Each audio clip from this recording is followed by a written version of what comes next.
Welcome to the Legend of Podcast Trails Through Trails, the podcast where we play through the long-running Trails series chapter by chapter, game by game. I'm your host, Lex, and I use she, her pronouns. And I'm Matt, and I use he, him pronouns. And this week, we're blazing a trail through the second half of the prologue of Trails in the Sky, first chapter. It really is a great sign when even the prologue takes 2 episodes. We're going to be at this for a minute. I mean, some people say the whole first game is a prologue. I don't agree, but people say that. And I guess technically all of Sky is a prologue to the whole rest of Trails. All of these games are the prologue to the next arc that's going to happen.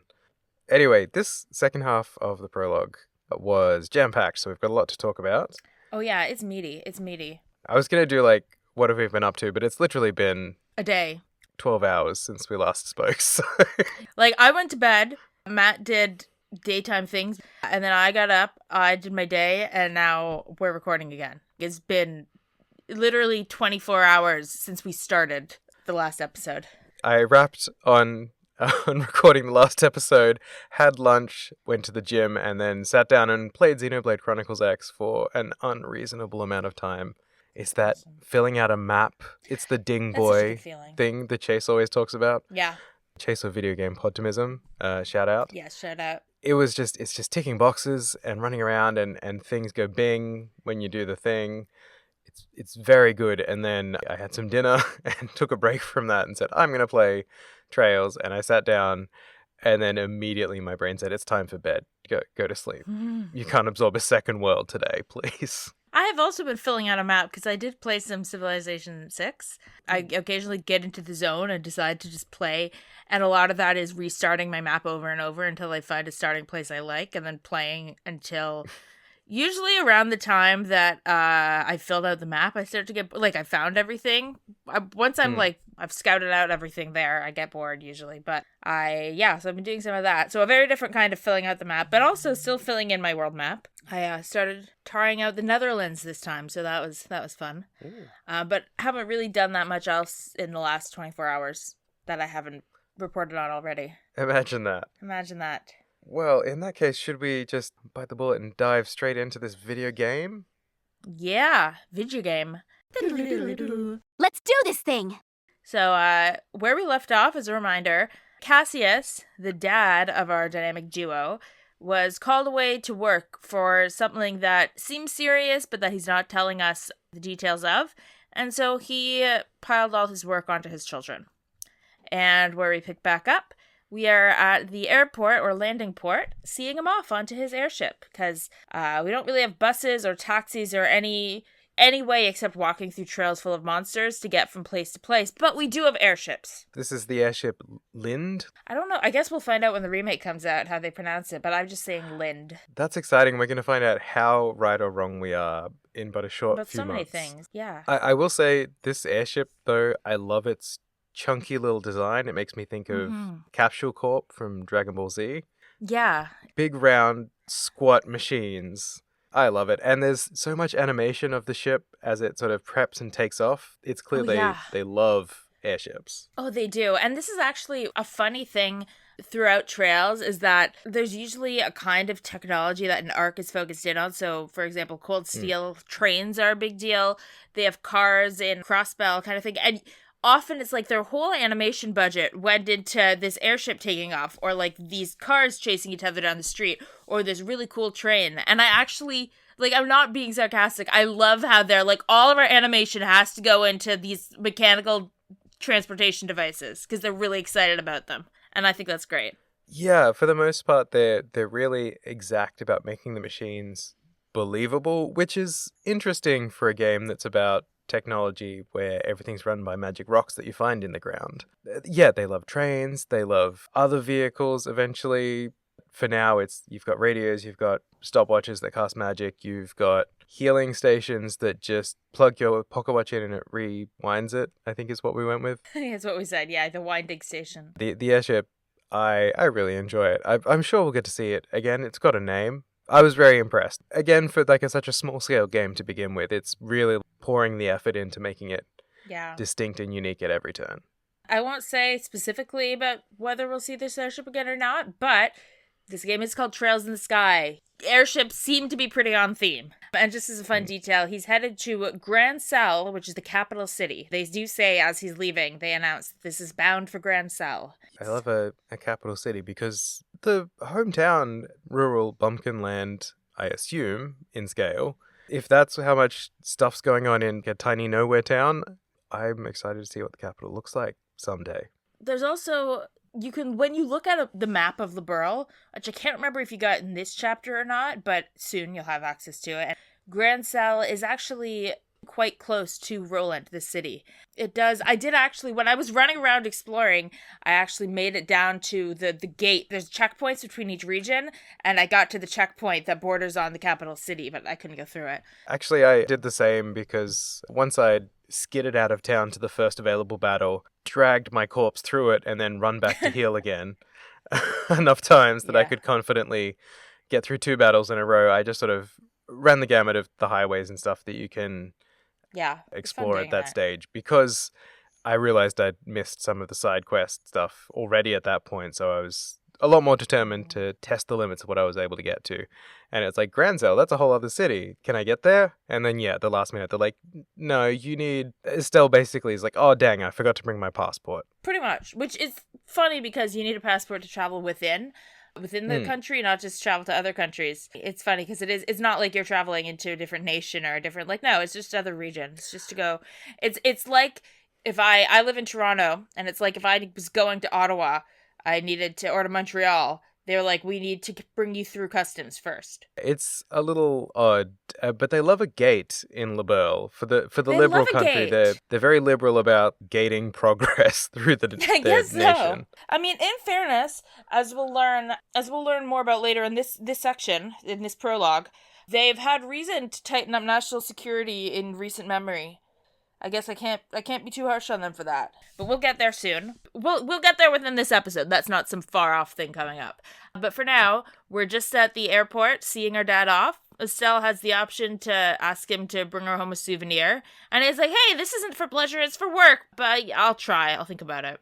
I absolutely did the same. And I was like, Dad, bring me a present when you go away, because that's just a parent's prerogative. How stingy are you, Dad, that you're traveling on like pennies a day, Mira a day, and you can't afford the embellishment of a snow globe or something? Do you really need that much travel wine? Right? Travel wine and travel whiskey. Apparently he also has some whiskey in his collection. But Estelle comments something about how Cassius has always been away more than he's at home, which is kind of a sad little comment. She doesn't dwell on it too long, but nobody disagrees with her about that. Clearly he's out there working a lot. He has a lot of work trips. But then they got to rally because it's time to take over all of his work. Doing whatever it is he does. Whatever he does.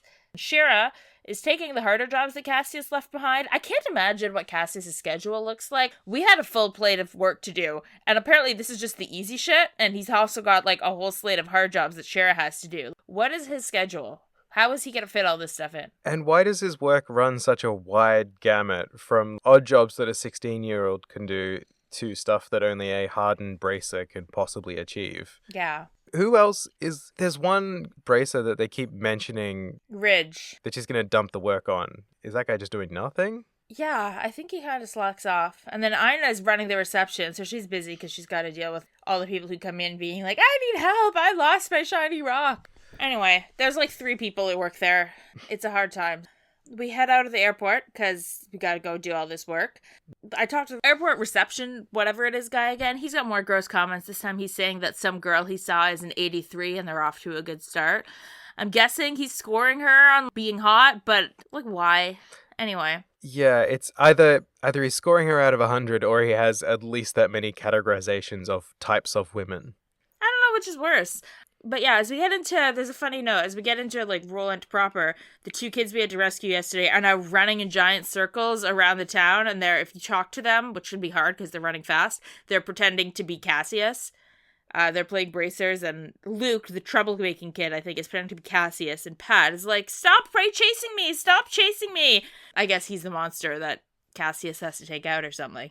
I'm not sure he agreed to playing that role, but it's a cute little note, and I like that you get these little details, because that absolutely feels like that's what a kid would do, right? You see something really cool, and then the next day you and your friends are playing out the thing. Now, in real life, it's probably something you saw in a movie, and not the guy who really saved you from a monster yesterday at the ancient ruins on your back door. It totally feels natural, and I like that. Fair enough to celebrate when you literally had a life or death situation the day before. And also good on their parents for letting them out of the house at all at that point. I think I tried to catch them to see what they had to say, and they were quite hard to pin down, so I was like, maybe you just can't talk to them. I was okay with that because Luke's a jerk. He is a jerk. He must be learning that from his parents. Or he's learning from this reception guy, I guess. Maybe he's a bad influence on these kids. Because God is a woman. Where are they learning to hate women? Anyway. You will believe. But you'll also believe that Ina has some work ready for us. We need to go to a farm. Yes, there are 3 jobs and 2 are optional. I don't know if these are the ones that you missed, the side quests, but the side quests that I got, they're pretty quick. One is that you need to get a sparkly rock. Some kid lost a shiny rock. And one is that there's a monster on Milch Main Road, which is on the way to the farm, and needs to be exterminated.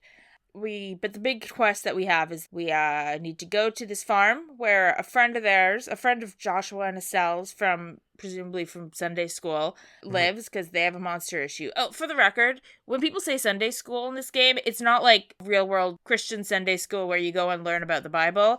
It's kind of like their version of public school. Now, the Zamurian education system is still a big mystery in a lot of ways. No matter how much you know about it, it doesn't make sense. But you go to Sunday school to learn like math and history, not like scripture. Yeah, education is deeply tied to the church, which is interesting. Yeah. I've definitely had scenes in the games where you walk into the classroom off the side of the chapel, and it's not Idios is a woman, you'll believe God is a woman. It's more like 1 + 1 is 2. It goes unexplained in the later game, so I'm glad it's also not really explicitly explained early on either, so everyone's in the same boat as me no matter what. Yeah, I think it's interesting, and I'm sure there will be times when we talk more about the education system, because we see it's throughout all the games, but it is interesting. There's a lot of the centralization in this world is based around the church, which isn't a crazy idea that it's a centralizing force, because it operates throughout different countries, but you'll see even in places that are really rural, where people live out on farms, once a week all the kids will come into town to, do their day of Sunday school, and that's where you learn all the things you learn in school, and then you go back to the farm for the week. I found it interesting, and I'm sure we don't really go into it much here, but just so you know, when we were in Sunday school together, it's like when I was in 1st grade. So, the 2 quests I got, the kid wanted his shiny rock back, and I found it in the sewers. That was pretty simple. And I killed a monster on the Milchmaid Road. It was called like a pine plant. I don't know. It was like a plant with like plant tentacles. It was kind of weird, but nothing crazy. I think those were the 2 that I missed because I went straight to the farm. Mm-hmm. I think I was just roaming about, and that was sort of the first one I was pointed towards, so I went there first. So unfortunately, I didn't get to find a shiny rock, but the kid was still hanging out in the back alley just talking about how he'd lost it, and I couldn't do anything about it. Sorry, kid. I did go to the farm. Also got a jump scare because they said, oh, Teoh needs us at the farm. Yeah.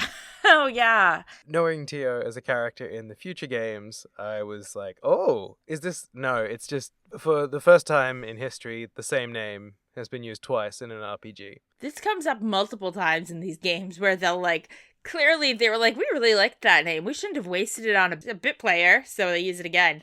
And it is confusing. But yeah, Teoh, this is not Teoh from the Crossbow games, if you've played those or heard about those. No, this is Teoh Purzel of the Purzel farm. And yeah, we gotta go and help out our family. Head to the farm and it's like, what's going on? I think a monster is eating their crops. Basically, they keep coming at night and eating the crops and stuff. So we decided to do a stakeout, to stay until nighttime and catch them in the act, catch them red-handed. So while we're waiting around for nightfall, Teoh and Estelle have a chat in Teoh's room, little girl time. Apparently Joshua's really good with kids and the kids love him. And this quickly turns into being like, yeah, of course all the girls are crazy about Joshua. And it's really funny because it's like little kids liking someone and girls being romantically interested in someone, those aren't necessarily the same. That Venn diagram isn't necessarily just one circle. It doesn't exactly translate. You can be great with girls and awful with little kids, or vice versa. It really feels like he's being painted with the husband material paintbrush. Mm-hmm. Look, he can do both. Yeah. Yeah, under duress, it seems like dealing with the kids Mm-hmm. because they are hyperactive children. Yeah, they have a whole farm to run around and play, I guess, that gives you a lot of energy. You work up 6 days of the week. 6 days of the week, they're just sprinting full pelt nonstop, and then they go Exactly. learn for like 4 hours. In this little chat, Teoh is talking about what a catch Joshua is and how a bunch of girls have apparently asked him out. Estelle has no idea, and Estelle's immediately like, oh, I know he can be secretive, but it's just cruel of him not to tell me this. It's pretty funny in a weird way, because Teoh clearly thinks that there might be something between Joshua and Estelle, and Joshua is just like, oh my god, I can't believe he's keeping secrets. Why would he keep that from me? Estelle is deeply invested in finding out this information, but not for any personal gain. She's just like, oh, something I don't know. How Yeah. exciting. Yes, we both are really invested in the fact that he's interested in other girls, ? Yeah. Also, under what criteria is he a catch? Because of the very little we know about Joshua... He's got beautiful black hair, Matt. He's got beautiful black hair. He's got beautiful black hair and amber eyes, and he plays the harmonica real good early in the morning, Mm-hmm. and he tells Estelle when she's wrong, It reminds her of all the things she has to do. which is a lot of the time. Yeah. Yeah, just like, hey, here's what you're currently stuffing up. Don't forget this, don't forget that. This is the wrong choice. And everyone's just like, oh, swoon. Okay. To be fair, I'm not sure we've met another teenage boy in this town yet. So it also is possible that if you're interested in boys and you're in Joshua's age group, he's kind of the only real option. It's a market scarcity issue. No shade to Joshua. Like, he seems like a nice kid, but I'm like, he's a 16-year-old boy. So on many levels, that's not going to appeal to me. I also think he's like nice. It's very weird to be going on about why everyone's swooning over him. It feels a bit much. I guess in an era where the height of technology is either a pocket watch that casts magic spells or airships, the harmonica apparently really slaps romantically. It really does. That's about all he knows how to wear like a denim vest and play the harmonica. Ladies love him. He can also stab things twice in a row. He can stab twice as many times as most people. Yeah, it's real good. Pretty cool. But you get a funny comment from Teoh here. She goes, it's a wonder that you haven't fallen for Joshua yet. And Estelle goes, huh? Why would I? Just after that, Josh was like, Estelle, it's time to go out and do our monster killing thing. And Teoh goes, oh, Joshua has his work cut out for him.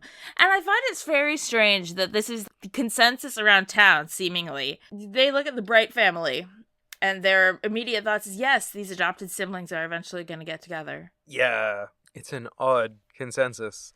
I feel like, generally speaking, it's accepted that you should look outside the family in the first instance. Yeah. And that probably counts for adopted family as well. Yes. And I do know, like, them being at age 11-ish when Joshua was adopted, they do say that part of when you're raised together under the age of 5 is when you develop the instinctive repulsion that you have against siblings. Mm. They've noticed this in, like, other places where children are raised communally. They will have trouble then. They'll never want to get together later because they get this repulsion from a very young age. I guess they're past that age, but also, I mean, it's less common for people to get adopted as teenagers than as babies, but it's not as though it's not a thing, and you can still consider these people siblings. Yeah, and if you consider it from a realistic perspective, they met right before hitting puberty. True. For the both of them. That is true. And it's kind of sweet that despite that, Dad says this kid is part of the family. And Estelle says immediately 100%. Mm-hmm. And just locked in, I have that bond with you. No warm-up necessary. That's nice. It is. But also, maybe she's just thick as a brick. Mm-hmm. And that's kind of sweet too. We actually get a scene talking about that. In terms of that sweet dynamic, like that sweet kind of acceptance, right after this, right before they go to the mission, Estelle immediately confronts Joshua to ask if he's keeping secrets from her. Like, it seems she's really bothered by what Teoh just said about this girl thing. And Joshua goes, where's this coming from? Which, no, he doesn't say no. He says, where's this coming from? He's like deflecting. And Estelle, and I actually wrote down what she said. Yeah. Who told? Since you came to live with us, we've always done everything together, right? Even though we've had our fair share of fights, they're all good memories for me now. And what I mean to say is, I've come to think of you as family in every sense of the word. And Joshua goes, Estelle. And Estelle goes, so, if there's ever anything on your mind you want to talk about, I'm available to lend an ear. You know, about things like, and she blushes, she goes, trouble with your love life and whatnot. And then she gets kind of embarrassed and flustered and overwhelmed by the sincerity. And she's like, well, it's time to kick monster butt. And she walks away with anime sweat drops. It's kind of an interesting little scene because at first you think it's meant to be like, oh, Estelle's jealous or angry about this. But instead you get the impression by the end that she's upset at the thought that Joshua feels like he can't confide in her. Which is interesting when you consider their past and the fact that Joshua was clearly a closed-off kid as an 11-year-old in the brief bit we saw of him, and now they're quite close. There's clearly been a lot of work done on this relationship, even if it just seems like Estelle bulldozed her way through everything. It makes you think about how this trust has been formed over these 5 years. It also makes it clear this is like an instant panic for Estelle. Like, she worked so hard to like break down his barriers in the first place. To find that there's still barriers of any kind left, she's just panic mode. What's going on? Yeah. I thought we fixed this. Yeah, it makes you wonder. Why do you have an internal life? Why are you doing this to me, Estelle?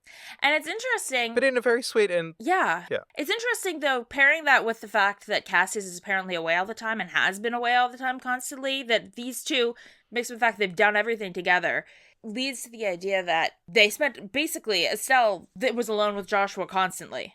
And, like, a lot of the, obviously, not to underplay Cassius's role in being their dad, obviously, even though he travels a lot, he's still an involved, loving dad, but he's clearly been away a lot, which implies that a lot of the work, like, emotional work that's been done has been, like, Estelle and Joshua together, growing up and dealing with all of that. And it makes you kind of wonder how much of the work of getting Joshua to let down his barriers and to trust and to open up and to feel like he's really part of the family, feel like he can call Cassie's dad, all that stuff. How much of that Estelle was actually the driving force behind, if she was the one with him constantly and the Cassius was away a lot. And we don't have like any clear answers on it, but it kind of makes you think. And Estelle is all action, no thinking by nature. We've already seen broadcasted here, which means that to deal with all feeling, no action Joshua, she would have had to really change gears, sort of get on his level.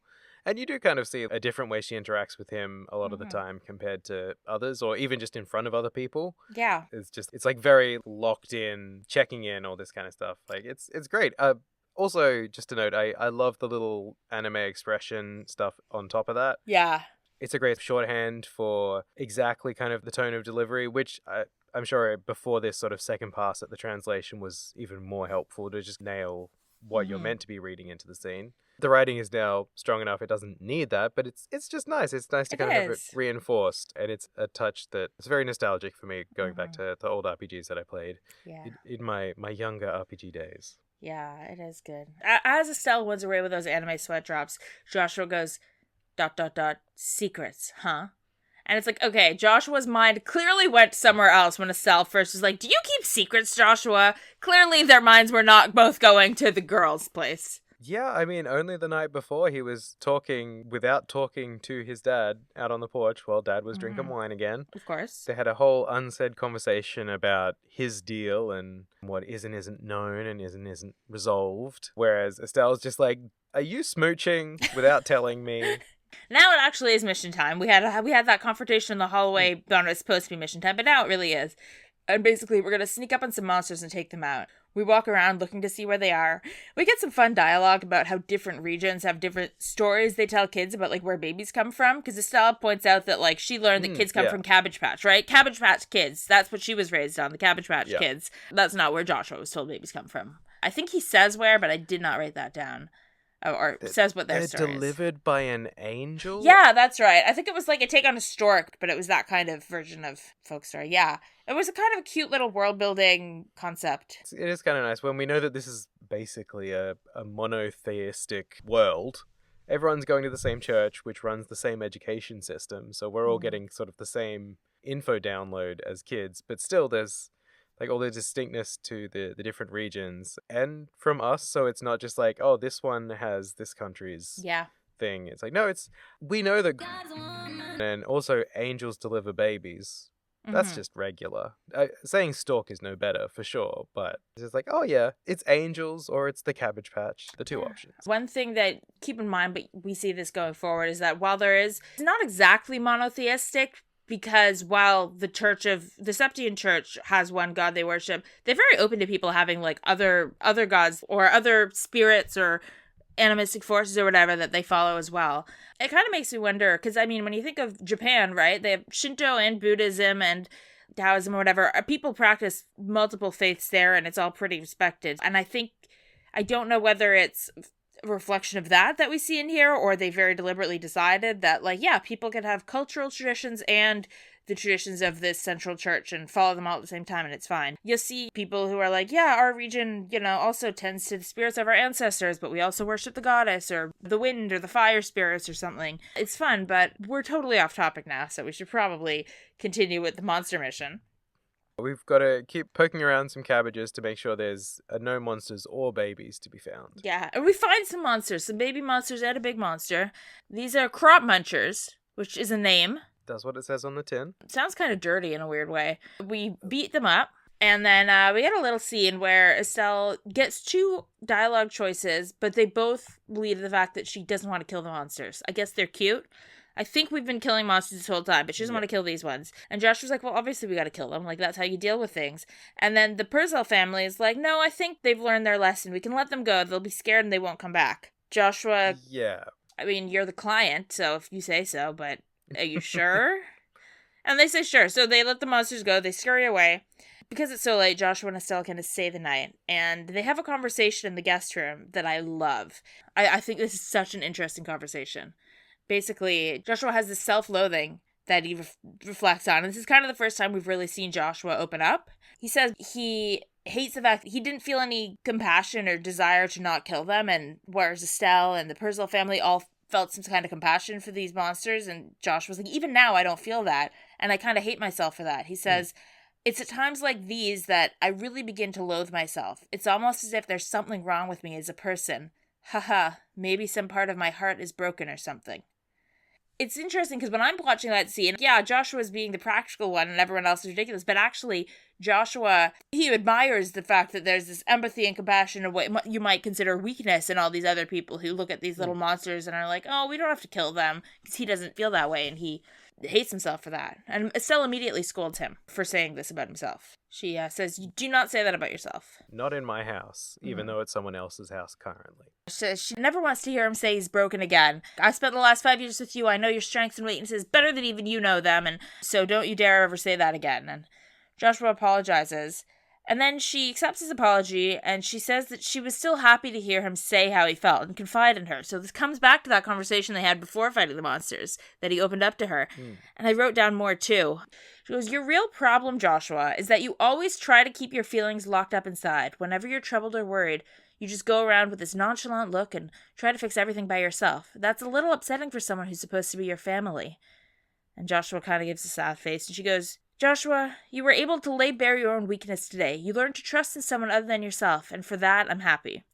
And Joshua goes, I'm amazed you can stand there and just say something that embarrassing. And Estelle goes, I've got a whole lot more where that came from. And I love this conversation. I love so many things about it. I think it shows for the first time that while Joshua might be like the brains of the duo, Estelle has all the emotional intelligence. Yeah. Even if she's not sitting there talking about what she notices, whatever, we can see she has all this emotional intelligence. She's the well-adjusted one.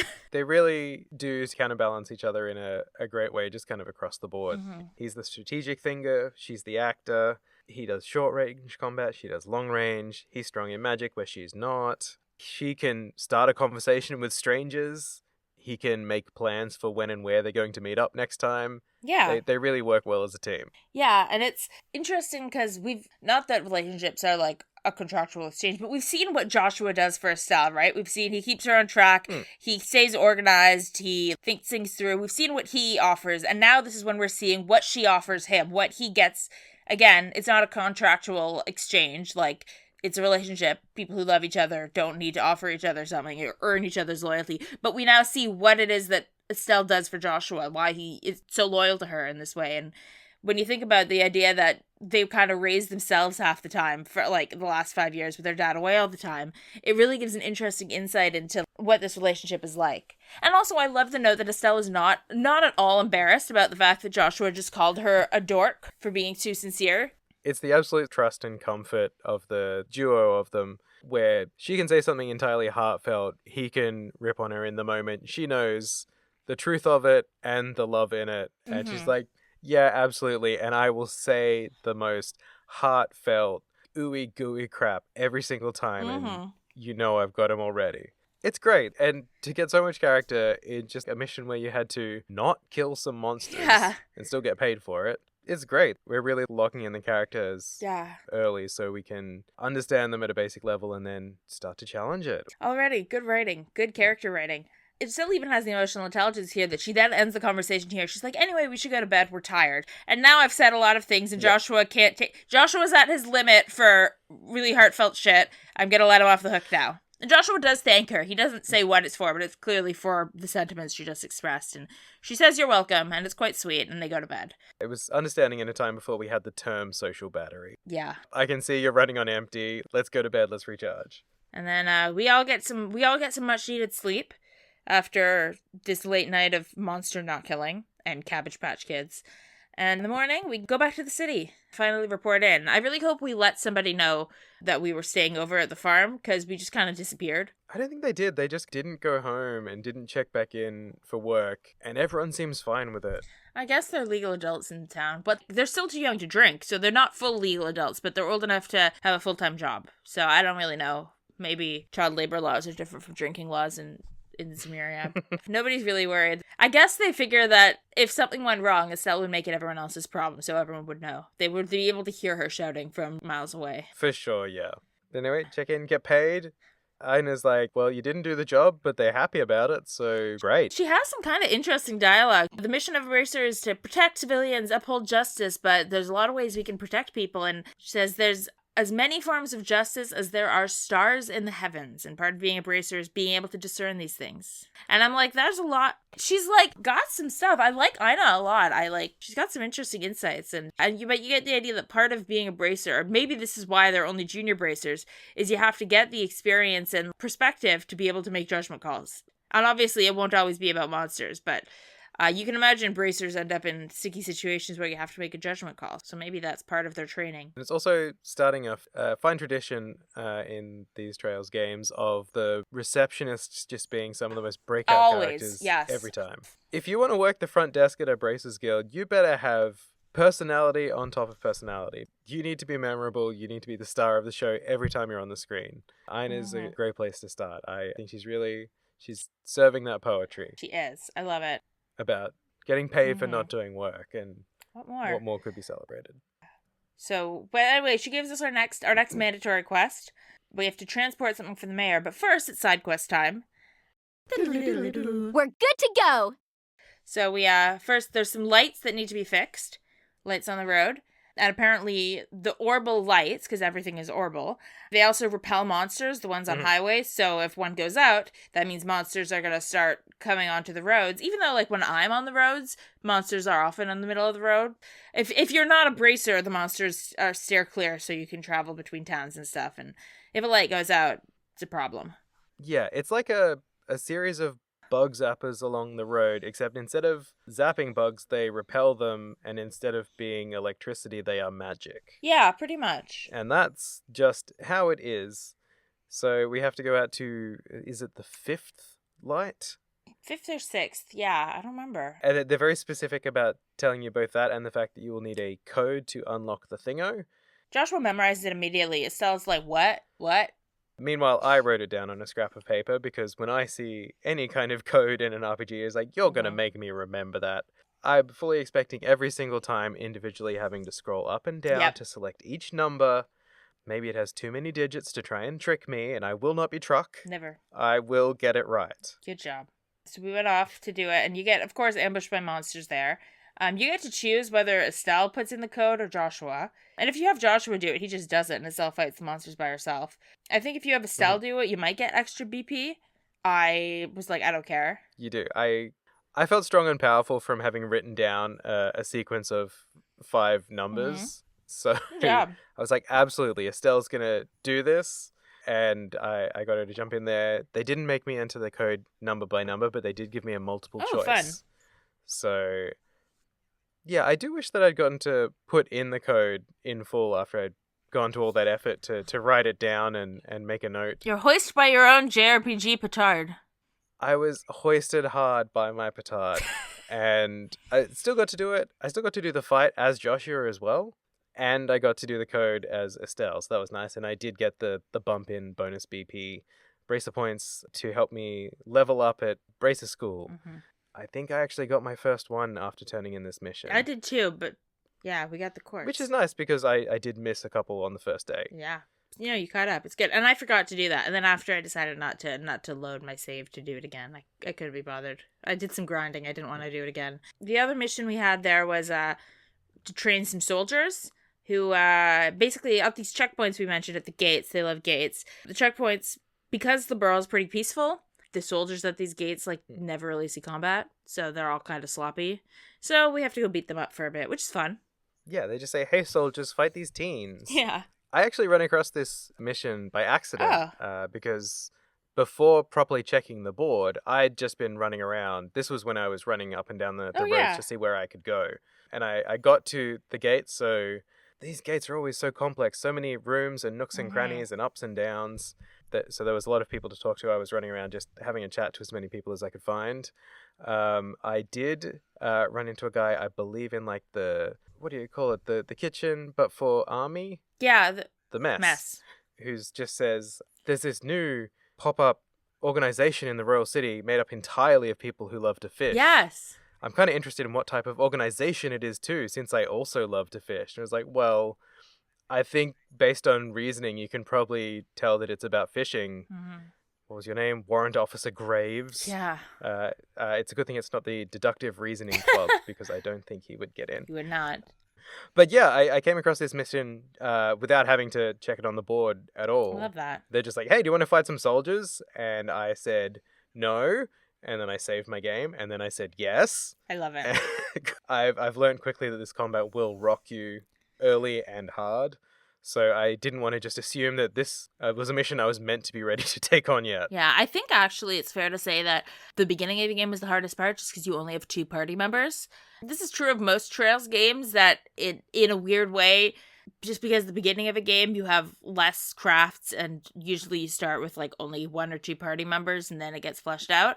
Yeah, and it really makes a big difference, especially, you know, if you have 4 monsters on the field and you're outnumbered, that's double as many people as you have. That's very different from if you have 4 people against 4 monsters or whatnot. So it does get easier when you get more people in your party. And you will soon get more people in your party. It is a bit of a trial by fire the way they do it. They're really forcing you to learn how combat works to survive early on before you have the comfort of a full party, which, fair enough, there have definitely been RPGs where I've just kind of smashed through all the tutorials without reading, saying, yeah, I'll figure it out in context. Only to learn that there were entire mechanics in the game that I hadn't been using until 50 hours in. Relatable. But there is no doing that with Trails in the Sky first chapter.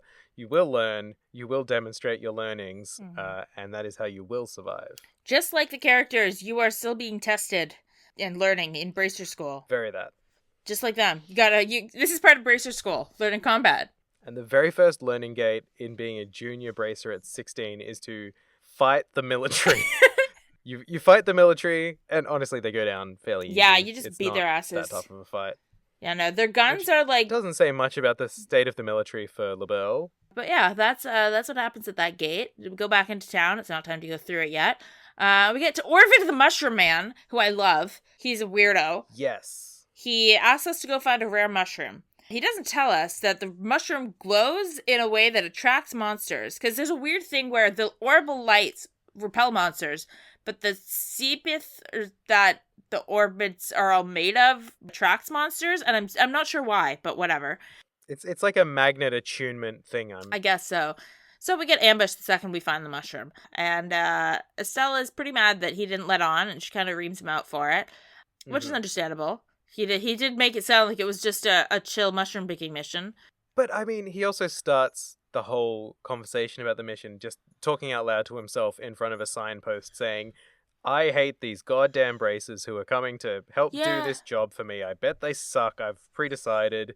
And then he turns around and is like, oh, there are the sucky bracers that I hate already. Nice to meet you. Yeah. But he gets his mushroom either way. Estelle's pretty grossed out that the mushroom's going to be used for cooking, which makes me wonder what she thought. Like, I get her finding a mushroom gross, but I don't understand what she thought until he mentioned that it was going to be used as a gourmet cooking ingredient. What other things she thought? Like, did she think he was maybe recreational use? Could be, but just confused. That would also be ingested, so I'm not sure. It's going to be either food or medication regulated / unregulated. Yeah.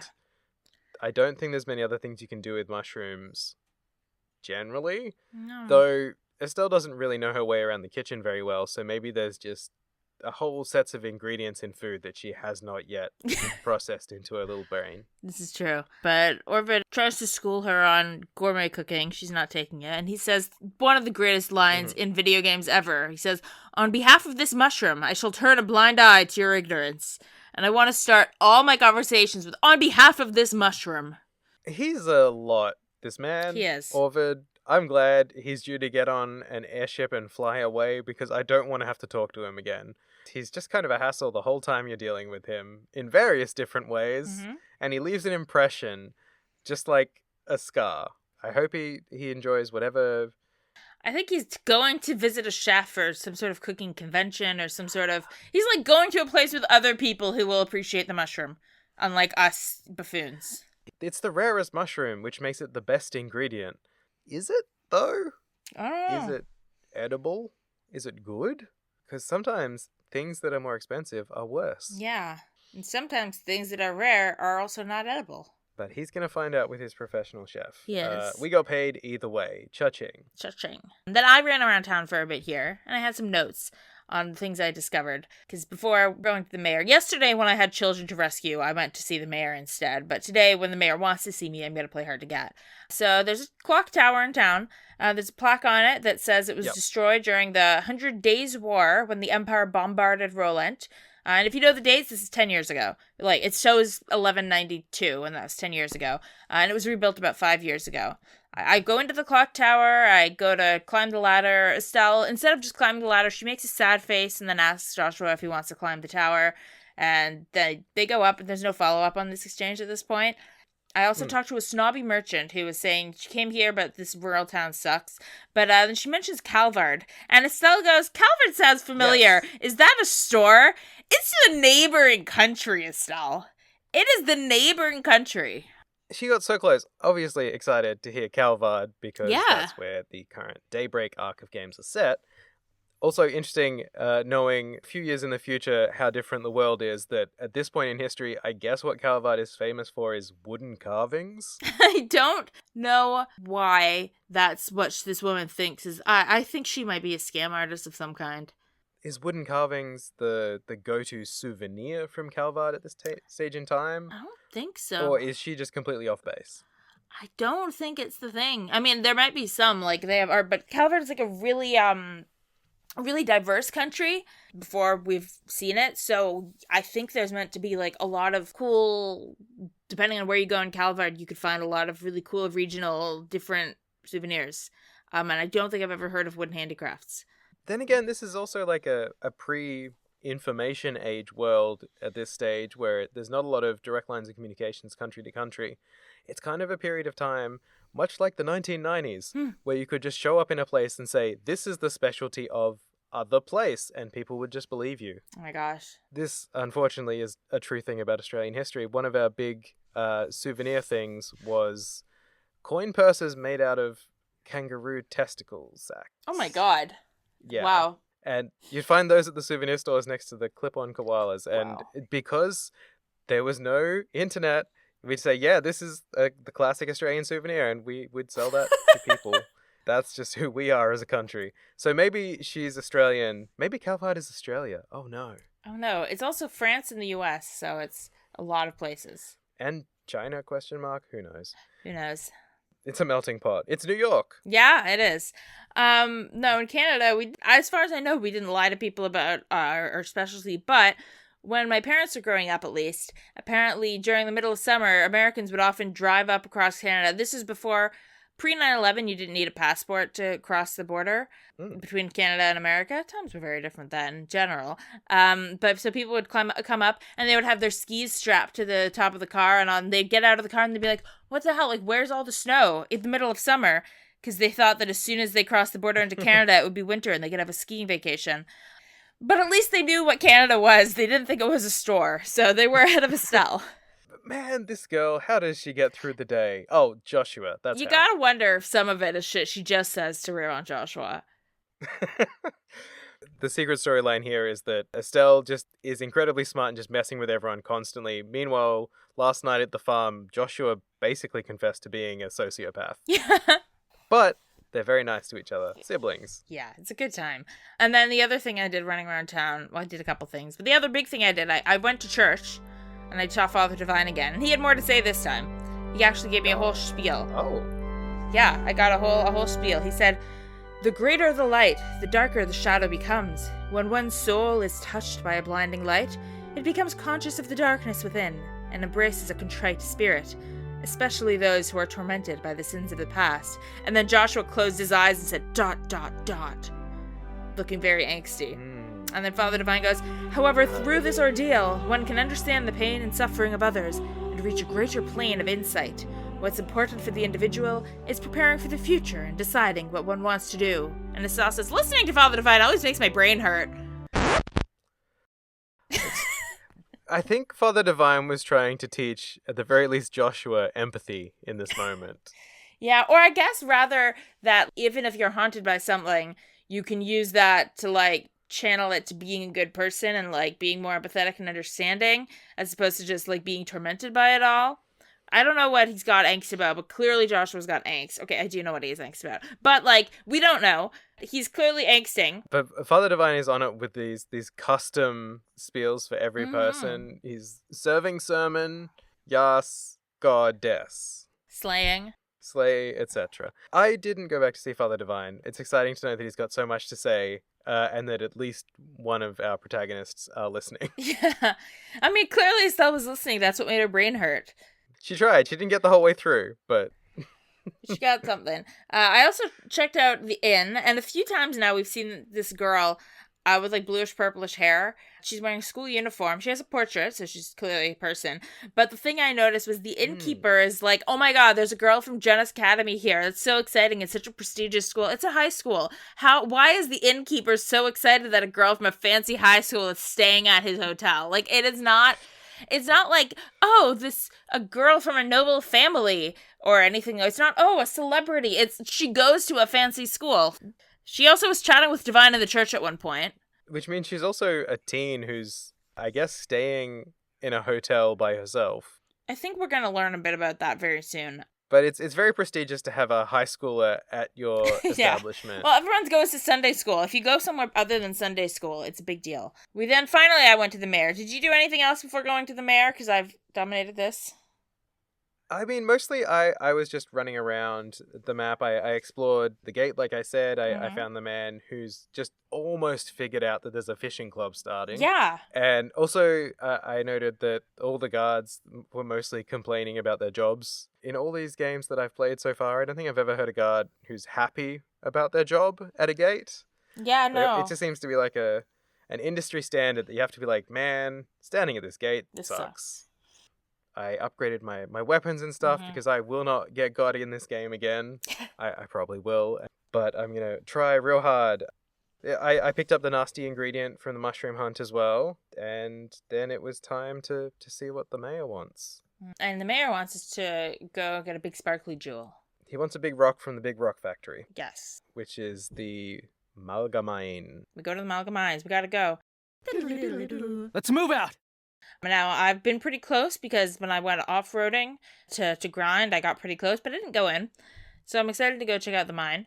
And we get to the mine, and there are mine carts, and it's like one of my favorite things in video games, when you get to ride around in a mine cart. It's such a simple pleasure, but it's just delightful. You get this very sort of simple switch puzzle at the start. It's just about going back and forth. It's a very, very simple one. It was like, jump in the minecart. Oh, it's a dead end. Why is it a dead end? This man says, flip the switch, go back. It's not really punishing you at any point. It's only a few steps. You can't really mess it up It's just to let you ride the minecart. It's just like you mind the minecart. But I have to say, very happy about the turbo function for this little sequence. Yes! Turbo! Turbo! The the minecarts are just a little bit slow. Yes. Again, it's an old game thing. It's just a bit sluggish, so it's a lot more fun to go, should I get in the minecart? Yes, fast forward. Yeah. Beep, I don't think I was on it for a second without turbo on. I didn't even know that they were slow. Unless I have to click A, and at which point I'm not holding the turbo button anymore because my thing will glitch. I'm basically always holding the turbo button. I find it a little bit hard to steer depending on the tightness of the camera angle. Yeah, like sure. in the city, until I've sort of better familiarized myself with the layout, it was a nightmare trying to run through there with turbo on because I was just smashing into stuff. Just getting used to it. Very happy to have it. And again, for me, it's on the PS5 controller that I've got hooked up to my laptop. I just get to hold down R2, and it's like a comfortable button to hold down because it's not a toggle. It's like a hold on. But I can still play the game comfortably without it. It's just, if I need to be precise or I'm navigating menus or anything, I'm obviously going to turn it off. For sure. But goodness gracious, it's a godsend. Every single time you get in a minecart, which is only a few times, because after you learn this puzzle, that's kind of it. Yeah. I sort of expected it to be More. the precursor to a larger minecart puzzle dungeon. Maybe we'll use that mechanic later on in the game, but we sure don't use it again here.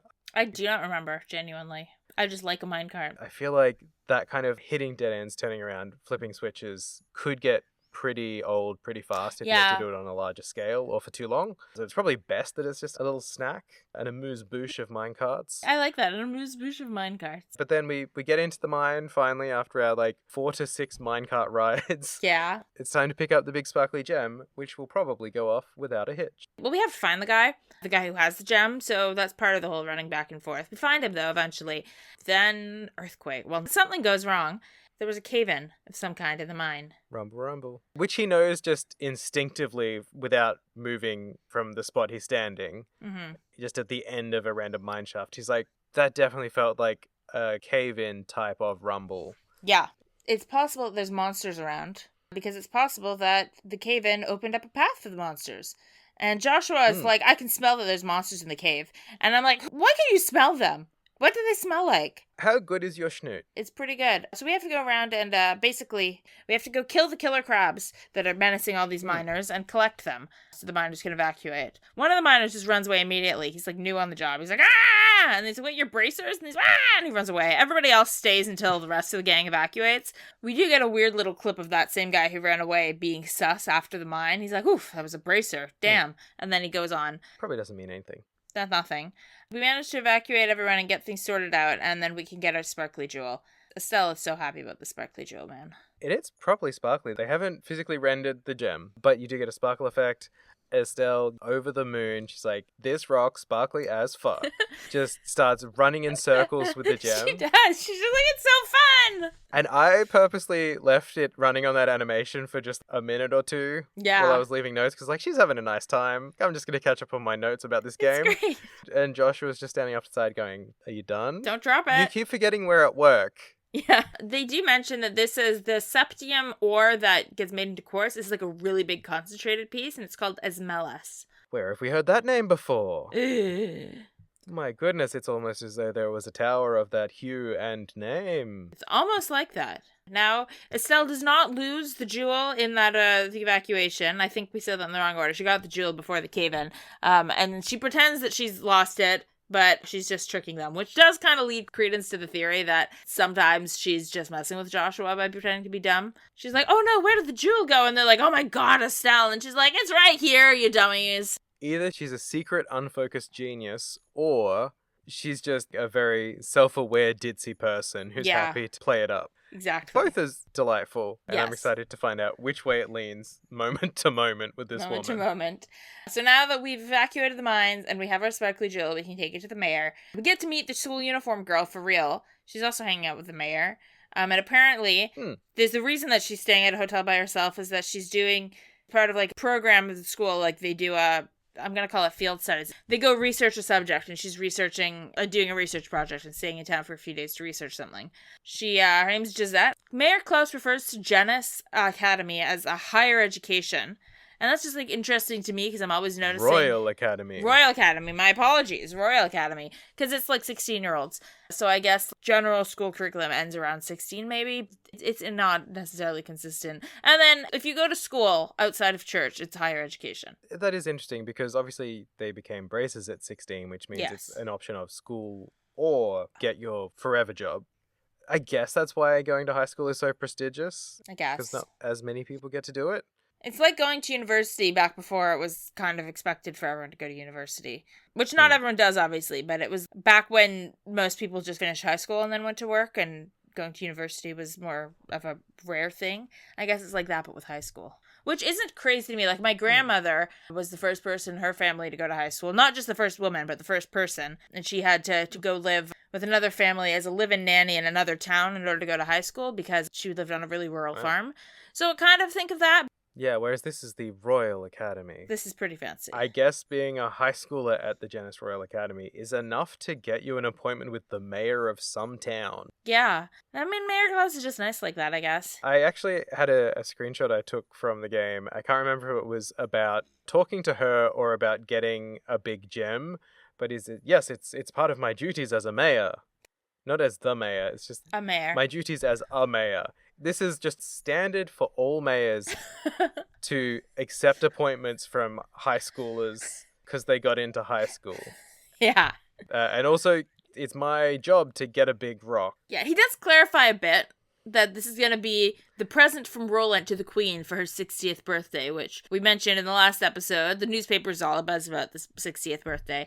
But yeah, we're gonna, on behalf of our town, she's gonna get this big sparkly rock. While Josette's just sort of hanging out in the room, the mayor's like, thank you for the big rock. This big rock is very important, so I'm going to lock it in the safe where it'll be safe. Yeah. So he locks it in the safe. Again, just a little thing I like that it has a little animation for the safe. Yes, I like that.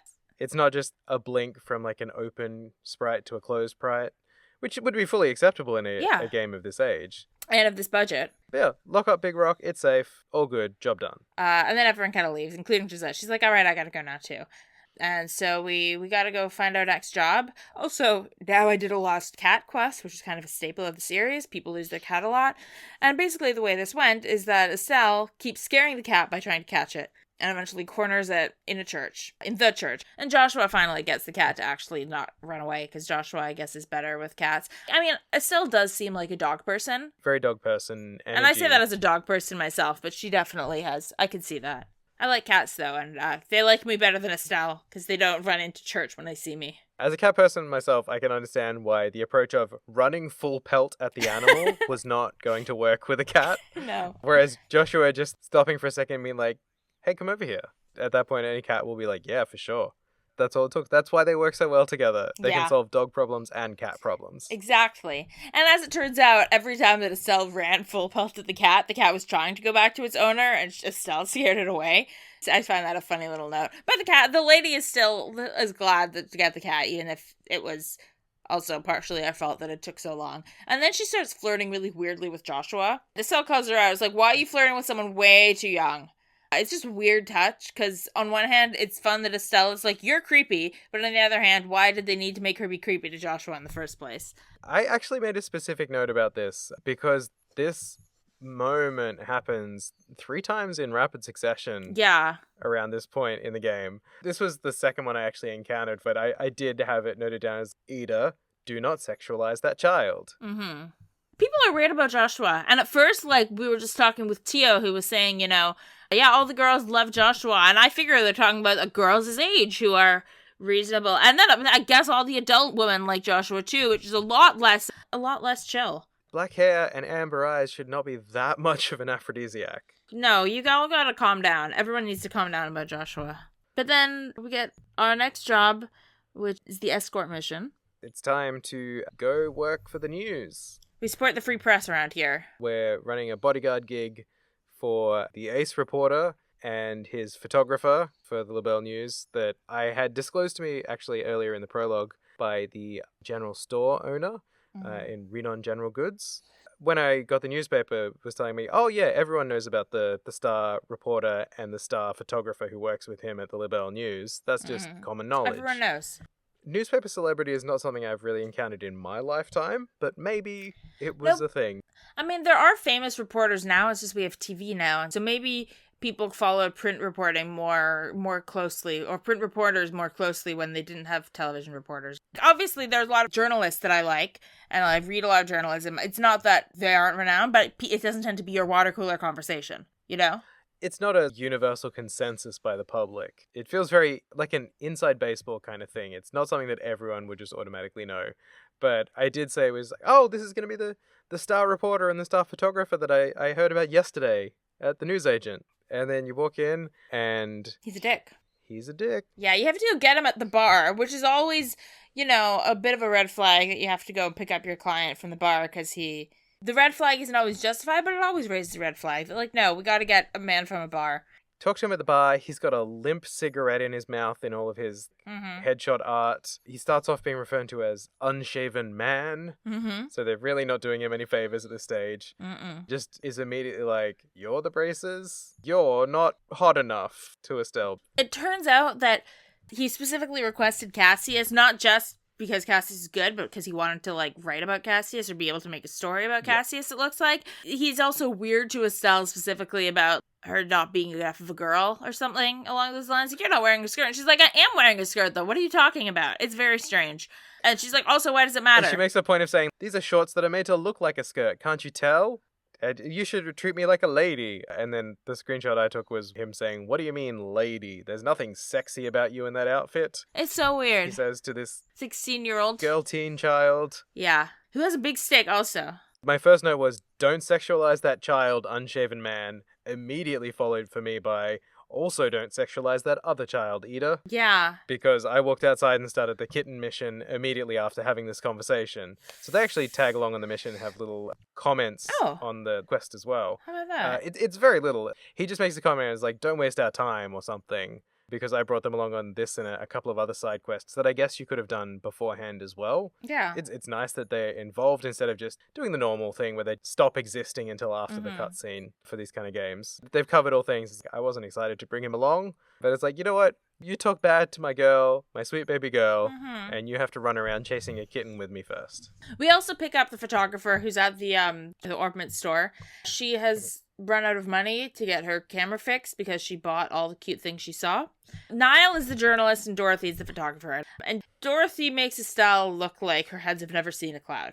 Dorothy is a total ditz. She's an absolute space case, that girl. Oh gosh, yes. But we get her on board, and we're escorting them to Esmelas Towers, where we went yesterday. Time to go back to Kid Trouble Tower. And what side quest did you do around now, by the way? This was the point where I did the kitten hunt, and also the mushroom hunt I actually did at this point. I dragged them with me a good long way. They didn't have much to say. Mostly it just made my life worse, because they do exist in combat when you have them tagging along. You do, although Dorothy, funny enough, can blind monsters with her camera flash. Dorothy's always snapping photos to cause the blindness thing, whereas Unshaven Man just runs around getting in the way. I did have a couple of game overs at this point just because we got surprise attacked and we're all clumped together. And so the magic speed sitting plants just did a number. They were just... Oh my god, I hate them. Fire bullet barrages that just knock you back further and further and further. Yeah. So I ran around and did those two quests before then turning around to actually take them. I think I also, before I got them, did a quest to get some medical ingredients for Father Divine. I think I did that at some point. Oh, yeah. I did that a little bit later on, but I did do that one as well. I did that at some point. Okay, we can get to that later. I think I was like, wait, I might not have written that down. So we go to the tower. We find out when we get to the front of the tower, Dorothy's supposed to take some pictures, and she tries to be very serious about it and immediately falls asleep. Turns out, in order to take pictures of inanimate objects, she has to talk them up. Like, yeah, you go, like Slay Queen. It's great. It's the only way that she can channel her artistic spirit, which is nice to know considering how many photos she's been taking in combat at this point. Yeah. Because you do have to get in a bunch of little fights on the run back up to Esmelas Tower. So she's just running through combat being like, yes, armored beetle, slay, mama boots. Get it! She's just cheering them on as she blinds them. Also interesting that all of her time is spent taking constant photos because when you first meet her, she hits up her co-worker for money to pay for film because she'd already wasted all her money on other stuff. This is why. This is clearly why. This is why she is burning through film at a great rate of knots. She gets a couple of outside building shots where it was so slay, and then we're ready to climb. And this time we're going all the way to the roof. So we go through, there's like 5 floors. The layout is pretty simple, though occasionally there's 2 sets of stairs that lead to the next floor, but only one of them will lead you the path to get to the floor after that. So it's not tensely confusing, but you do have to double back a few times if you're not following like a map. And there's no mini-map, obviously. I got very confused, as I mentioned last episode. Dungeon orienteering is not always my forte. When there's no map, even worse. And because this is such a straight-up cylinder, because it's a tower, it's a lot of rotating around the edges, and sometimes there'll be bridges that are broken, and you've got to cut through the middle, or you've got to this, that, or the other. You've got to go up one floor and around and back down. I got lost, and I got fully turned around, and then I was like, oh, thank God, I found the upstairs, and then I found myself a floor below again. Okay. This is probably a good time to once again shout out that we will link in the show notes some wonderful, wonderful dungeon map content produced by the internet that will save you from going through the drama that I went through if you are similarly directionally challenged. Yeah, you might want to be using those too going forward. I'm very sorry for your trials and I tribulations. think I'm going to be bringing up another tab on my laptop, yeah. But I made it through. I got there in the end. I didn't miss a single chest because now that I know there are chest messages, it's very important to me to find every single one. I do feel a little let down that all of them are just variations on the same, like the chest is empty theme at the moment. I know it's going to expand more. I'm waiting for that first banger chest message of the game. Get there. I believe in us. Which I'll be sure to shout out whenever it happens. We get to the top of the tower eventually, depending how long you get lost for. It might take longer for some people than others, but you get there. You will get there. And everyone's like, oh wow, what a nice view. And then Joshua's like, you should come out of hiding. And a guy walks out from behind a pillar. A regular man. Yeah, he's just a guy. He's called Professor Alba. He's very nervous. He's apparently an archaeologist. He's here to study. There's a weird-ass device on the roof, and he's here to study it. And apparently he's like a broke professor, which, you know, that tracks. He has no money, so he can't hire escorts to go to dangerous places, so he just has to run away from monsters a lot. When we get to the top, he apparently figured we were robbers or monsters or something and hid. But Joshua sensed that someone was hiding, whereas nobody else did. And then we get an info dump. And he sensed it this time, he didn't smell it. Yeah. I smell an academic. I smell an academic. We ask a bit about like what it is he's trying to research, and Alba tells us that he's looking into the Septarians. And he asks, has everyone heard of the Septarians before? Estelle's like, yeah, they've been mentioned by Father Divine, and Joshua describes them as 7 treasures endowed with power and bestowed upon ancients by Aetios. And apparently that's written in scripture. These are proper nouns, the Septarians. It's capitalized. And then Alba says, it seems these ancients rule the earth, seas, and skies using powers of these treasures. It has also been written that they were even able to unlock the secrets of time and life. I get time. Like, I have time magic already. I have time magic in my pocket watch, but life? Okay. I know I can kill things, but... That's not even an element. Yeah, that's not an element. And then he goes, approximately 1,200 years ago, when this ancient civilization was destroyed by a mysterious calamity, the Septarians were also lost. And Niall's like, yeah, that's what the scripture says. And everyone's pretty normal about this. And I'm like, this is a big lore drop you just gave us. I guess it's common knowledge. Apparently, one of these treasures supposedly slumbers in Liberl. It's named the Oriole. Which I immediately hated the name of. I don't like that. It sounds like a nipple. It sounds like a nipple. Here's our first magical MacGuffin, and it's Nipple, the god of sensitivity. I don't know. So the Nipple treasure, apparently, this tower that we're in is one of the oldest ruins in all of Liberl. So the professor figured that, like, maybe this place, maybe it has hints about where the Nipple treasure is. And Niall says, well, that's an interesting story, but I can't run it in the paper because the Liberal News is strict about verifying sources and information. And it's like, if only that were more common. Wow. Respect. I will admit, I had made a note here because I disliked Niall from the get-go because obviously he has a very gross introduction. But as soon as he started talking about journalistic integrity, I was like, I don't know. It's kind of nice. Yeah. It's kind of sweet. Then, as soon as he says, get your knockers out like a proper woman, it'll all go away again. But in that moment, I was just, journalism, integrity. We love a journalist with integrity. We love it. We also love a giant, ominous doohickey on the roof of this tower. We love a giant doohickey. There's a big thing that's some sort of orbital whatever. And it's probably Mhm. broken, but it's the big orbital doohickey at the top of Esmelas Tower, which we just finished delivering an Esmelas gem from a mine to the mayor. Yeah. And I personally noticed that those two things have the same name. They do have the same That name. was something that I noticed. Nobody's sure what this is yet. Obviously, Professor Albus is going to investigate it.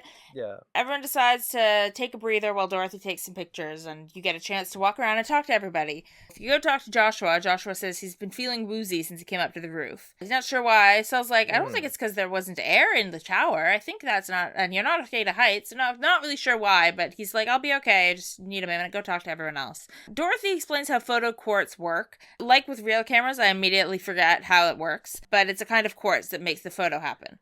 I know how quartz works. I guess there's 2 quartz slots maybe, and one is for the operation of it and one is for the memory. I don't know. I'm so excited for when magic rocks are fully and completely explained to me. But luckily Dorothy understands how it works, even if we and Estelle don't really.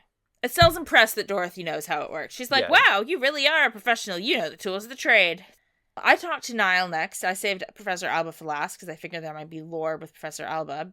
And that was also pretty interesting. He said that what he really wants to check out is Bose, which is another city, because there's a story cooking there about some sky bandits. Yes. And he talks about what might be happening with these sky bandits. And one of the things he suggests, one of the theories, is that it might be a ploy by the Empire next door for revenge from 10 years ago. And Estelle is upset and says, that's not possible. We have a peace treaty with Erebonia. And I'm like, okay, you don't even know the name of the other country neighboring you, but you know the state of your country's relations with Erebonia. That clicks as something. Clearly there's some reason that Estelle actually knows this. I thought that was real interesting. I like that characterization that you don't know why. You know something's serious when Estelle is like, I understand this part of international relations. When it's a piece of information that Estelle's got on lock, then it must be important. And then I went to talk to Alba. Did you have anything else about the talk with Niall written down? Not really. It's just that I enjoyed seeing that sort of more grounded, reasonable, positive side of him. Maybe the alcohol is worn off now. Maybe. Because he's still got that nasty cigarette in his mouth. That Yeah. hasn't changed. Yeah, he's just here to tell the truth, the whole truth, and nothing but the truth. So help him, goddess. Adios. So then we go to talk to Alba. He tells Estelle that he's from the north, but not from Erebonia. She says, don't worry, I'm not from Erebonia, the Empire. And Estelle says it's okay. She goes, I hate war with a passion, but I don't hate the people of Erebonia. Which is another moment of real seriousness from Estelle, hating war with a passion. And we learn that in that war 10 years ago, Estelle lost her mother. Obviously, there's no mother, and I think Cassius mentioned at one point, like, oh, my dear wife looking down on us or something, in a joking way. But now we know why. She died in this war 10 years ago.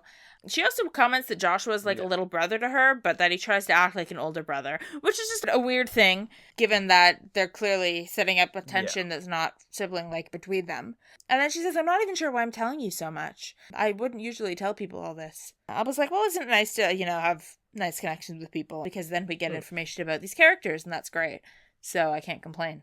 Anything else from the roof? I was really hoping to get something out of trying to interact with the ominous doohickey, but it is not its time to be explained. I like sort of a bit of a view from the top of the tower. You do get that kind of simulation of being quite high up. I'm interested to know why Joshua was suddenly lightheaded. If he's not afraid of heights, maybe he's allergic to mystery devices. No, it was exciting to get to the top of the tower. I get the feeling, because there's a big, unique object there, that there'll be a reason to come back. I'm also glad that the tower's not too tall to do that, because if that was many more floors, I don't think I'd ever make it back up again, especially not without those maps. Oh gosh, yeah. But no, a fun little romp. It's nice to get a sense of how big a dungeon will be, to sort of know how much I have to worry about preparing going into each one, which is kind of a new experience in RPGs, like actually having to, well, it's a refreshingly old experience, having to properly prepare for a journey, because I've stopped stockpiling in games. It's like whatever it gives me is going to be enough generally, and this game says no, you have to prepare, you have to budget. That's part of this one.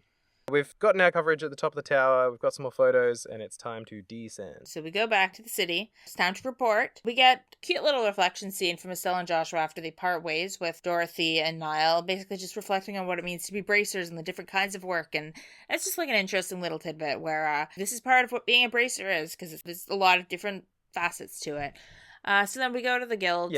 and report in, and we're giving our report. We've gotten our BP in time before we get interrupted, but then Mayor Klaus bursts in the door because the Esmelas gem has been stolen.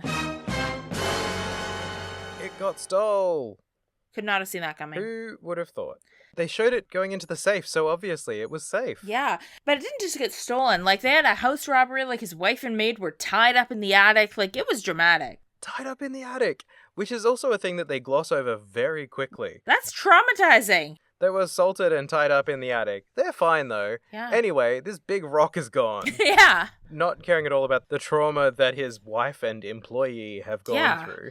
But we go to his house and we have to investigate. And I love when we get these little investigation sequences in Trails games where we do have to kind of look around and try to put the clues together. It's not like a super hard mystery game type of anything. It's fairly, sometimes you get it wrong from the multiple choices, but it's not super complex mechanically, but I love these little sequences.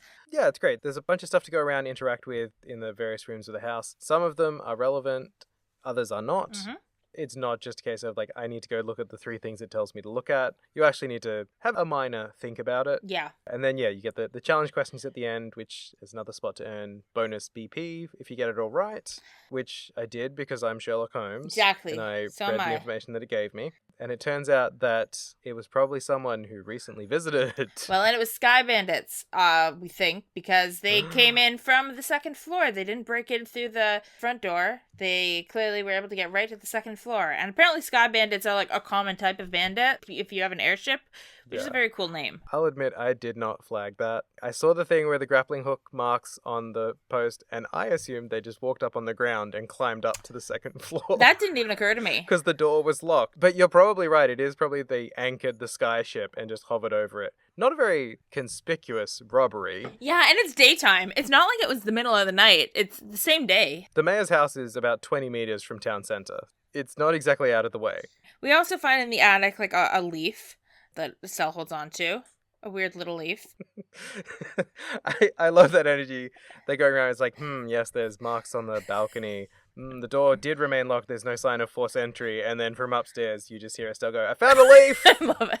Found a leaf. Found a leaf. We think the leaf is important. Turns out it is. I'm going to hold on to the leaf. She's got good instincts. So as someone who's there recently, Klaus and Estelle like, well, obviously it wasn't Josette. And Josh was like, well, about that, I'm not so sure. She's a prestigious high schooler. And Josh was like, she could just buy a uniform or like sew one. They're not that complicated. Yeah. Also, for all we know, that's not even what it looks like, that uniform. We've never seen it. Not to mention, while you were locking the big rock up in the safe, her eyes were cartoonishly bugging out of her head and her tongue rolled out. Yeah, she was like Wile E. Coyote. That was the other thing that tipped me off, says Joshua. It was very subtle, but I caught it just in the nick of time. Oh, yeah. So it's probably Josette. Gasp? Shocking. A prestigious high schooler that you cannot trust? An untrustworthy high schooler? Who could say? Never heard of that. Now we have to figure out where they could be, though. And Estelle pulls that leaf out and goes, hey, this leaf doesn't come from everywhere, does it? So we go to ask Shara what trees those leaves come from. And it turns out it's in it's spelled Mistwald. I think it's pronounced Mistwald. Yeah. It feels like a Germanic kind of name. Mistwald. I would say Mistwald. Again, we'll find out. We're as correct as we can be. Oh, I also love that in this whole section of going through the house, Josh is also just immediately a CSI. He pulls out his sunglasses. Yeah. He's doing the CSI Miami thing and everything.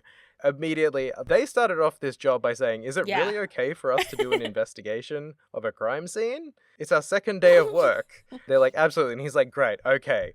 Signs of forced entry. Handprints on the railing here. The camera's zooming in. It's very impressive. Very good job. He's good at his job, I guess. And Estelle found a leaf, which did turn out to be important. Let's go follow that up. I also noted down that I'm not sure if it was this point or just before we find out about the robbery, but Shara uncomfortably hits on I'm Joshua trying to believe that she's doing it to fuck with him or fuck with Estelle. I don't think she means it, but it's still uncomfortable. And it does feel weird, especially with the weird way that she gets exoticized, Shara. They note at the clock tower when they're talking about how long ago it was, because she was trained by Joshua and Estelle's dad, and they mention the age gap, and it's only 5 or 6 years. She was 11 when Estelle was 4. So she's a handful of years older. But I think that was in chapter 1 that they tell us that. So there's a bit of an age gap, which means she's in like her early mid-20s. Yeah, it's a bit much. Everyone needs to stop sexualizing these children. Like, Cheryl, I like you. Please don't do this and be weird. Don't make me feel weird. But Mayor Yes. Klaus comes to the rescue with the announcement of the robbery in that moment, so thankfully that got stopped by some banditry. But back to the present. We have to go to Mistwald. There's also some quests that I took care of around here. Like, on the way, there was a monster on the highway that I took out. You pretty much have to. I think you can do it earlier, but you have to do it now. Mistwald is also pretty confusing to navigate, but I found some stuff in there. Found a leaf called a bear claw that Father Divine wants, so that's cool. I found a couple of those. I found a chest that had something, I don't remember what. And I found some sky bandits. Yeah, I ran around the forest. I'd already done a dash through Mistwald previously to do the get medicine ingredients, but I was a little bit under-leveled for the enemies, so I took on a combat, got rocked, and instead just... There are some tough ones in here. There are. Luckily, by circling back around to this in the main plot, I was a bit better leveled, so I did just smash a few on my way through because I keep reminding myself grinding is important. Take the battles. You make your way through the forest and find some sky banditos, and they are talking very openly and honestly about exactly how... They totally stole that jewel. They totally stole that jewel. They also stole Estelle's dignity and sense of pride in her identity, because Josette... I can't believe that dumb, stupid, idiot, redhead girl. And at this point, Estelle has the option to either burst in and yell at them or to keep quiet. And obviously you're supposed to keep quiet, but it's impressive that Estelle holds her tongue if you do go with that option. For like a second. And then you do burst in and you're like, hey, we're here to arrest you because we're bracers and we have that power. And Josette spins around so that her school uniform turns into an outfit that matches the other bandits. They shit-talk each other and then you fight them and you beat them all up. A pretty tough fight as well. Oh yeah, no, it's a rough fight because there's like 4 bandits and the 2 of you. It's definitely rough. I was skirting the edge for a good chunk of that combat because there are so many participants early on. It still takes like a turn or two to take down the grunts, or at least it did for what level I was at. I'd done a little bit of grinding, but I think I was only level 8 or something at this point. I'd done a little bit of work, not a lot. I definitely had to revive at some point. Joshua was on heal duty for most of the fight, which I am seeing the flaw in my strategy of where I place the augments, because having my big damage dealer as my big healer as well is not it's rough. Great in that fight. So I've rearranged a bit since. It took me a minute. It was an actually challenging boss fight. I was impressed. Yeah, but we do take him down because we're the protagonists. We are about to arrest them when gunfire from something bigger than the guns they're carrying shows up. It's an airship. It's a whole airship that can shoot guns. Somebody's in it who looks kind of like Josette and is like, Josette, you okay? And everyone jumps into the airship except Josette, who decides to jump on, like, the legs of it. She jumps on the foot. I guess she's like, I have to be able to shit-talk Estelle as I leave, so I'm not going to get safely inside the airship. I'm just going to stand on the foot. And I fully expected she'd say her line and then the foot would retract up into the ship, because we've already seen... They love to do a custom animation for the airships. But no, it just takes off with her still sitting on the foot, which means either she has to hang on until they get to their new location, which would have to be far away, or they're going to have to do a little bunny hop jump, land somewhere discreetly so she can get off and properly get in the goddamn ship. I did also note that I love the Capua airship's little bomber plane schnoot. It's so cute. Like teeth painting on the nose. It's the tiniest, skinniest little nose, so... Yeah, you do get... Josette drops the name Capua, and then Estelle's like, Capua, and she's like, oh shit, I shouldn't have said that. And also, right at the beginning of the... Like, when they were first sneaking up on them, there was some talk about how Josette came from, like, a rich or aristocratic family, so that's why she could pretend to be a rich high school kid. But Josette kind of brushed that off. Yeah, she's a fallen noble or something. But now she's a sky bandit. Also, when Scheherazade shows up to help, she whips that child. She does. She whips Josette with her weapon whip. And it's just like, hey, we're going to arrest you. Whip crack. I know you're not police, but that is brutality. Between that and the hitting on your underage co-workers, it's not a great day for Scheherazade, specifically. She saved the day, but it's like... Yeah, I'd like to think that she whips, like, the ground next to Josette and not Josette, but I don't think that's what happens, but that's what I'm choosing to believe. I think a lot of the times in JRPGs, when a character has a whip, they're not thinking through the damage a whip actually does, they're thinking it's sexy. They're not thinking about what a whip actually is like as a weapon, because that's a pretty brutal thing to get hit with. I'll pay it as she's such a good whipstress that she can crack it right in her face without hitting her. That kind of thing. But that's still... We don't need to... traumatize more people today. But she did talk shit about Estelle. She did say mean things. She hurt Estelle's feelings. She did. And then Estella's complaining about how this stupid tomboy, she keeps using the word tomboy to talk shit about her. Anyway, they got away on the airship, so we couldn't arrest them, but we got the gem back, so we can at least report back with that. And we go into report, we get a recommendation letter from the guild, and apparently, in order to become a full bracer and not a junior bracer, you need to get a recommendation letter from every region's guild branch, which makes me wonder, does anyone ever, like, go to a country that only has one guild branch so that they only have to get one recommendation letter? Like, you know when people get their driver's license going to, like, a less busy jurisdiction or whatever? Or is it, what's that online university, the University of Phoenix? It's the University of Phoenix of becoming a bracer. I was surprised by this. I fully had decided in my head that because the junior bracers ranks are numbered, sort of 9 going up to 1, I don't know if we've explicitly had it said in the main story or maybe some side content or something at this point. Yeah. But full bracers are letter ranks. So I figured you get to class 1 junior bracer and then graduate to the lowest letter grade. But I really like this. You get your recommendation letter and they tell you you've got to go to all the branches, which I immediately love. It means we're going to get to explore every corner of this country. Yes, I love that. It's not just going to be city names that are just sort of names to throw out there to fill in the picture. I'm actually going to get to see a bunch of different sides of this country. Going to get to run around, see different places, get different recommendations. And it's also nice. It's just like, it's like a victory lap. And I like also that how it ties into what a bracer is, like that you have to get to know the civilians around your country that you're supposed to protect. Like you're not just somebody who like parachutes in from some police academy, something like that, without knowing the community they're serving, without knowing the people and their problems. Like, no, you actually have to get to know the people that you're going to be working with and for. And I like that idea.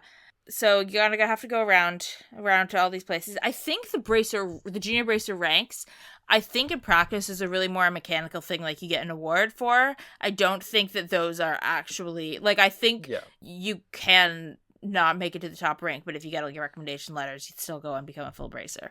Which is, I guess, a bit inconsistent, but it makes sense why you'd think that. I guess I was thinking about it, they would potentially either in the course of this game or 2 games, depending, they would get to the top class 1 based on just the total number of BP you could earn. And then either you'd have a scene graduating or the next game would just start saying that. And then in between we did a few more jobs till we ranked up. But it's nice that there's a bit more kind of put in the work to it. It makes it feel more grounded as an actual job instead of just, we're letter grade people who run around either saving cats or punching monsters. Like, they don't really tell you what you have to do to get a recommendation letter. It's kind of like something will come up that you'll help with if you do a good enough job. There's not a specific requirement. It's kind of up to the discretion of the receptionist, because receptionists at bracer guilds are all really important, as we've discussed. It's up to their discretion. There's also the implication that, like, is there just always going to be a crisis that's going to cause it? Or is there ever going to be, like, a normal thing that it's just like, you were really good at helping people in town with their day-to-day problems? So we got our first one. And then the phone rings. And I think in the, like, very first episode, we talked about where they might have cell phones, but not landline. They do have landlines, it turns out. Estelle does go, that's the telephone, right? So, like, maybe it's not a household thing. Maybe it's only in, like, important buildings. Maybe it's not in every house. And ring, ring, ring. Who's on the phone? An airship called the Lynn disappeared. Estelle's like, oh, that's bad. And they go, no, that's the airship your dad was on. And he was on it when it disappeared. Dun, dun, dun. It vanished mid-flight. Also, we get confirmation, just for no reason, that their dad is 45. Yes, he's 45. I know, as though she's reading from the passenger manifest, she says, Bright, Cassius, say he's a bracer and he's 45. The normal things that you list on a flight manifest, which is a person's name, occupation, and current age. It sounds like there's much to do. Also of note, the towns that have bracers guilds that you have to go to for recommendations sure have a lot in common with lists of locations of those other towers we know about that are named after different special septium gems. Could be something.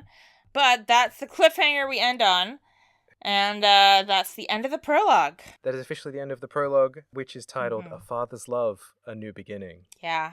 There was a father's love, and this was a new beginning. It's very exciting. It sets some stakes. We know sort of the shape of the game going forwards. We have a bigger media problem to deal with, which is... Dad disappeared. Oh, and probably those other people. I'm excited. I'm looking forward to see what's happening next. Lots of people were talking about bows this chapter, about stuff going on in bows. I know that the reporters were headed there. Sky Bandits have been operating there, apparently. So it sounds like Bose is the place to be. Well, we'll find out, but you might have some suspicions that are correct. I'm excited to get there. Oh, are we done already?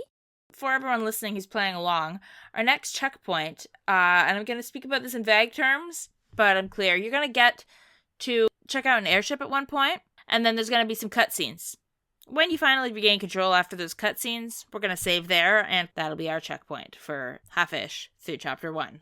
As you may have noticed, the two halves of the prologue we split up a bit differently. The first half was a lot shorter overall, but did a lot more explaining, so we wanted to take our time with that as well. And then second half of the prologue, action, action, action, go, go, go. So many big rocks, and a small sparkly rock, too. It was rock central, and now our world is being rocked by the disappearance of our father, which we'll begin to solve next week with the first half of Chapter 1. So we'll see you there. But for now, thank you so much for joining us for another episode of Trails Through Trails. You can find us on the Orbital Net at trailspod.online, at trailspod on Blue Sky, Instagram, and X, the Everything app, for as long as it still exists. Or you can send us an email at trailsthroughtrails@gmail.com with any questions, comments, corrections, or compliments. We love all of those. Next episode, as we said, we'll be discussing the first half of Chapter 1 up to exploring the airship. But until then, I've been Matt. And I've been Lex. And we will see you next time. Bye-bye. Bye!